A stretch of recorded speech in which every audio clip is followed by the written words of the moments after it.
Good morning from Florence. Buongiorno. Buongiorno. Day number 5 in Italy, and we are about to do some more food things. Are you surprised? Because I'm not. We just had a cappuccino and croissant, and now we are about to start a food tour of the San Lorenzo Market, and we are about to learn how to make some pasta like the awesome cooks that we are. So we are currently looking for our tour group. I think I see them. We're gonna get started and go through this super cool historic city.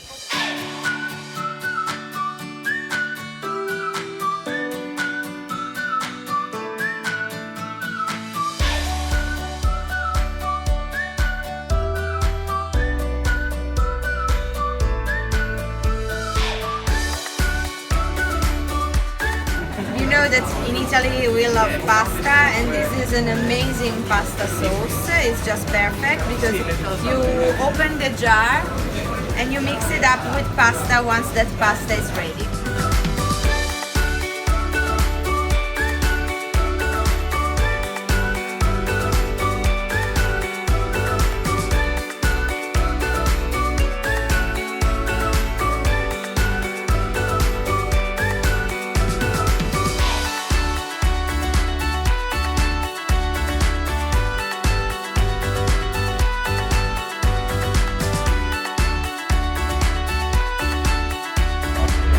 What did you think of the cooking class?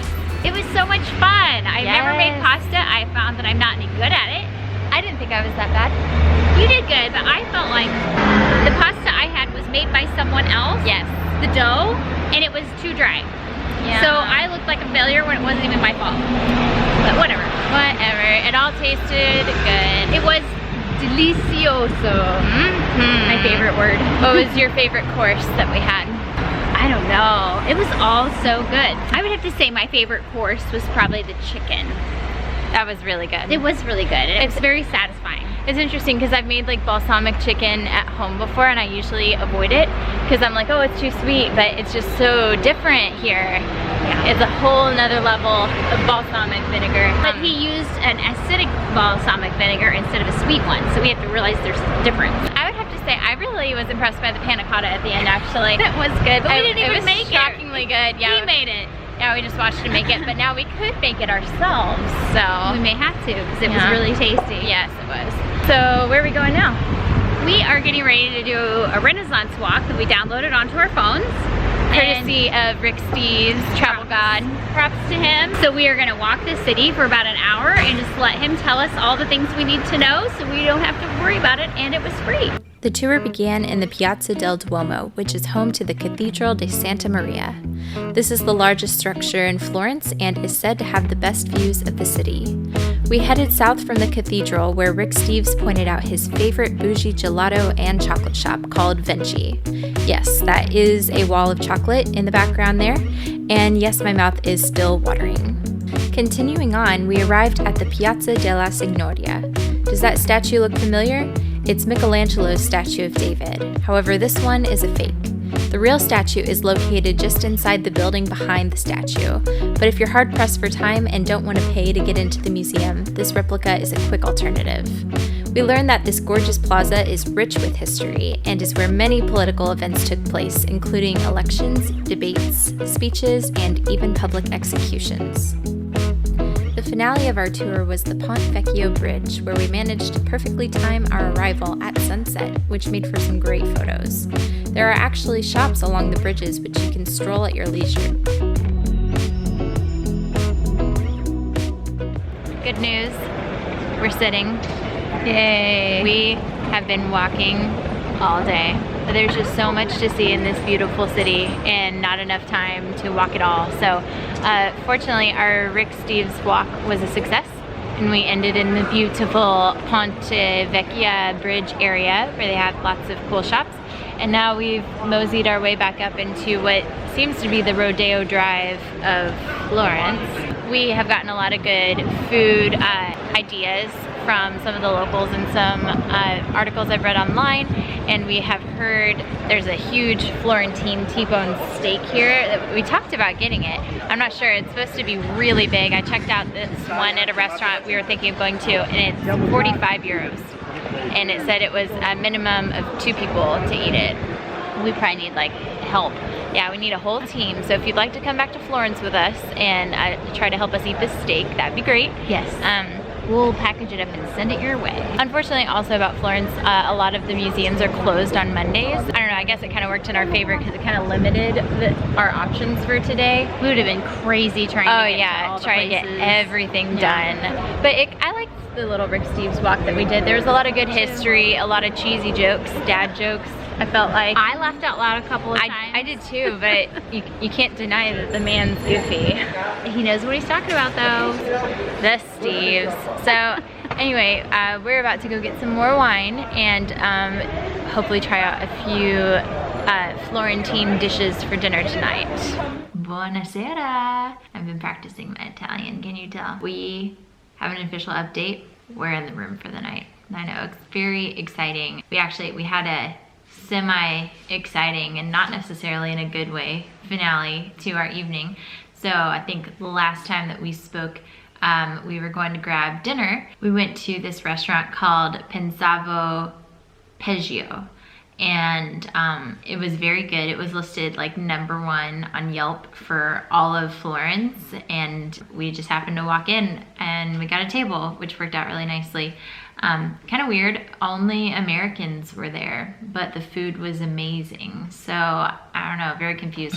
But I think the Italy culture is that you eat dinner super late, and so a lot of locals don't eat dinner until like 9 o'clock at night, and we were definitely there at like 7. My guess is that's what was up, but I don't know, something feels wrong about like going to an Italian restaurant and not having any local Italians eating there, you know? But our dinner was fabulous, so good. We decided to get way too much food, but it was delicious. We started with a green salad and they like stuffed it totally full of lettuce and toppings, and so it was like huge. Then we shared primi platti, which was a spicy spaghetti dish. It was so good. Oh my gosh, it was like way better than any spaghetti I make at home. We need to figure out how to make this recipe because it was bomb. And then for our main courses, we were very excited to try some Florentine food. And so mom had ossobuco in the Florentine style. So good. She's been chasing the ossobuco for a long time now. Years and years. I think we finally nailed it. I had some kind of Florentine beef stew. It was kind of like pot roast, but better. Definitely kind of like a gravy sauce over beef and served with potatoes. Very yummy. And of course we split a bottle of Chianti, and so we're feeling real sleepy right now. But it was very, very good. All around a great choice for dinner. So because we got a bottle of wine, we ended up staying at the restaurant a lot later than we anticipated, and then we had to like run to our train. And so we got there and we purchased our tickets. You can see the stamp on our ticket. It says 9:04 p.m. or whatever it is in military time, because that's how Europe operates. Our train left at 9:10. We had 4 minutes. We like darted into the station, purchased the tickets as fast as we could, validated them, and then went to get on the train. But we didn't know what platform we were on, so we were like scurrying around like little chipmunks trying to figure out what platform we were supposed to get on for this train. And we finally found the only platform that left at 9:10, and we knew that's what time our train was supposed to leave. And so we like run up to this train. It's 9:10. We see a guy standing outside of it that looks like he works at the train station. I didn't even bother with my whole parla inglese spiel, because I try to, you know, give them the courtesy of speaking Italian when I can, and then get them back onto my language, you know, in a polite way. Didn't even bother with that this time. I was like, do you work here? Does this go to Montecatini Central? And he was like, yes, but then he tried to make us like stay back because he thought that we didn't validate our ticket, and that is wrong, because I know that we're supposed to validate your ticket. And I read that if you don't validate your train ticket, then you can get fined for like 60 euros. And so I'm like, we're not doing that. And so then he looks at our ticket and he's like, oh, well, actually you're good, so you can just get on the train. I'm like, that's right. Score, yes. In short, children, always validate your train ticket. But that was the exciting finale to our day. But we did a little bit of shopping today, so I just wanted to show you what we ended up with. So I know I showed you some footage of our first stop in the San Lorenzo Market today. Both mom and I got containers of the white truffle oil, and this was just the straight up truffle oil. that they put on the bread, and it was definitely, you know, strong enough as it was with truffle flavor. Apparently it's truffle season right now, and we are taking advantage of that, but it was super good. My eating mentality has totally changed this trip. I will never eat bread without olive oil and balsamic on it again. And in that same light, we also got some jams. This one is balsamic vinegar jam. I think it's a fig jam, and it also has truffle as well. And we put it on cheese. That's how they gave it to us in a sample. It was on cheese, pecorino cheese, aged 6 to 8 months, and it was so good. Delicious. Had to have some. Wow, all of our products are truffle products today, if that doesn't tell you something.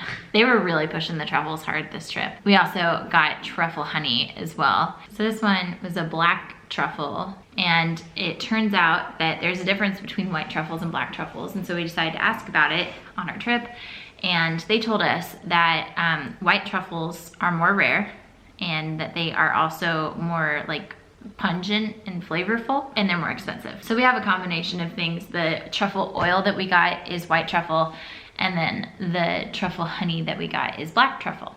So it'd be kind of interesting to compare them side by side and see what kind of differences that we can taste. But in any case, I think the biggest souvenir of the whole trip is just food products. So I hope we don't get in trouble by like the US Department of Agriculture or whoever's in charge of bringing in imported goods to the country, because we have a lot of things. But in any case, if we do make it home with all of our goods, we are going to be eating well for a while.